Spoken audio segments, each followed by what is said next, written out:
ഞാൻ പറഞ്ഞിട്ടുണ്ട് ഈ കടക്കകത്ത് കയറരുത്, കടക്കകത്ത് കയറി ഒരു സാധനം എടുക്കരുത് കേട്ടല്ലോ. ആ ഇതെന്താന്ന് എടുത്ത് ബാഗിൽ വെക്കാഞ്ഞത്? വാട്ടർ ബോട്ടിൽ എടുത്താ? നീ ഇന്നലെ വാട്ടർ ബോട്ടിൽ കൊണ്ടുപോയില്ല കേട്ടാ. ഒരു ദിവസം എത്ര ലിറ്റർ വെള്ളം കുടിക്കണം അറിയാമോ? 3 ലിറ്റർ വെള്ളം കുടിക്കണം. പെട്ടെന്ന് പോവാൻ നോക്ക്. ചെല്ലു ചെല്ലു. അമ്മേ, മറ്റേ കാര്യം അച്ഛനോട് പറയാമേ. ഏത് കാര്യം? മറ്റേ ബുക്കിന്റെ സ്റ്റാമ്പിന്റെ. അത് നീ തന്നെ അങ്ങ് പറഞ്ഞാൽ മതി. എനിക്ക് പേടിയാ. ബുക്കിന് സ്റ്റാമ്പിനും കൂടെ എത്ര രൂപ വേണം? 150 രൂപ. 150 രൂപ ബുക്കിന് സ്റ്റാമ്പിനും കൂടെയാ? അത് എവിടുത്തെ കണക്കാണ്? എന്തോ കള്ളത്തരുണ്ടല്ലോ. അത് ഞങ്ങള് നാളെ പോകുമ്പോഴത്തേക്ക് ഞങ്ങൾക്ക് ഐസ്ക്രീം ഒക്കെ മേടിച്ചു കുടിക്കണ്ടേ? അമ്പടി കള്ളി. ഞാൻ ചോദിച്ചു നോക്കട്ടെ, കിട്ടുമോന്നൊന്നും അറിയില്ല.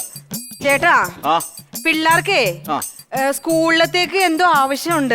ബുക്കും സ്റ്റാമ്പും ഒക്കെ മേടിക്കണം. അപ്പൊ ഒരു 150 രൂപ വേണം. എല്ലാ ദിവസവും 100-50 മേടിച്ചോണ്ട് ഓരോരോ കാര്യങ്ങളും പറഞ്ഞു. അവര് പിന്നെ അവരുടെ ആവശ്യം നമ്മളോടല്ലാതെ വേറെ ആരോട് പറയും? എന്താവശ്യമാണ്? അത്യാവശ്യം വായിക്കാനും അറിയാം, എഴുതാനും അറിയാം. അത്രയും മതി വിദ്യാഭ്യാസം ഒക്കെ കേട്ടോ. അതിൽ കൂടുതലൊന്നും വേണ്ട. നീ ഒരു കാര്യം ചെയ്യ്, ആ അണ്ണാച്ചിയുടെ കടയിൽ പോയി ഒരു 5 വിൽസും ഒരു 10 പാക്കറ്റ് സിഗരറ്റും കുറച്ച് മിച്ചർ സാധനങ്ങളൊക്കെ മേടിച്ചോണ്ടോ. പെട്ടെന്ന് പോ. അതൊന്നും പറ്റില്ല ചേട്ടാ, അവർക്ക് സ്കൂളിൽ പോകാൻ സമയം. മതി, സ്കൂളിൽ പോക്കൊക്കെ മതി. എന്തിനാണ് ഇങ്ങനെ? പിന്നെ ഈ യൂണിഫോമിലാണ് പിള്ളേർ ഈ കണ്ട സാധനമൊക്കെ മേടിക്കാൻ പോകുന്നത്. അതിനെന്താ? അങ്ങനെ പോയിട്ട് വരുമ്പോ ഇവരുടെ ഫസ്റ്റ് പീരീഡ് പോകും.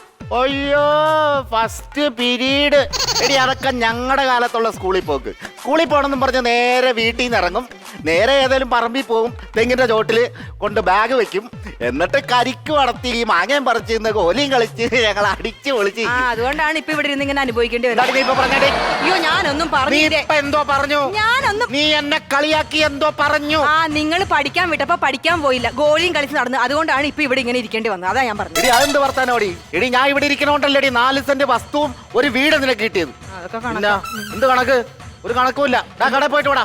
ചേട്ടാ, അവര് കടയിലൊന്നും വിടില്ല. അവര് പോയി പഠിക്കട്ടെ. എന്റെ പൊന്നു ചേട്ടാ, നമുക്ക് ആ വിദ്യാഭ്യാസം ഇല്ല. പിള്ളേരെങ്കിലും പോയി പഠിക്കട്ടെ. ഈ വിദ്യാഭ്യാസം ഉണ്ടെങ്കിൽ ലോകത്തിന്റെ ഏത് കോണിൽ വേണേലും പോയി ഇവർക്ക് സുഖമായിട്ട് ജീവിക്കാം. ഈ പണവും പ്രശസ്തിയൊക്കെ ഉണ്ടാക്കണമെങ്കിലേ വിദ്യാഭ്യാസം കൂടിയേ തീരൂ. കേട്ടല്ലോ? എന്നാ ഞാൻ ഒരു കാര്യം ചോദിക്കട്ടെ. സച്ചിൻ ടെണ്ടുൽക്കർ അപ്പൊ പുള്ളി ഇത്രയും വലുതായി, ഇത്രയും വലിയ കാശുകാരനായി, അത് വിദ്യാഭ്യാസം കൊണ്ടാണോ? അതൊന്നും അല്ല. മനസ്സിലായ? അങ്ങനെ ഈ ലോകം മൊത്തം ബഹുമാനിക്കുന്നുണ്ട്. പിന്നെ എന്ത് വർത്താനാ നീ പറയുന്നേ? എന്നാ ഒരു കാര്യം, എന്നാ അംബാനി ക്രിക്കറ്റ് കളിച്ചാണ് അങ്ങനെ പണക്കാരനായത്. നിങ്ങൾ പറഞ്ഞിട്ട് ഒരു കാര്യമില്ല. പിള്ളേർ ഇനിയിപ്പോ ബിൽസ് മേടിക്കാനും സിഗരറ്റ് മേടിക്കാനും ഒന്നും വിടാൻ പറ്റില്ല. അവരെ സ്കൂളിൽ വിടണം.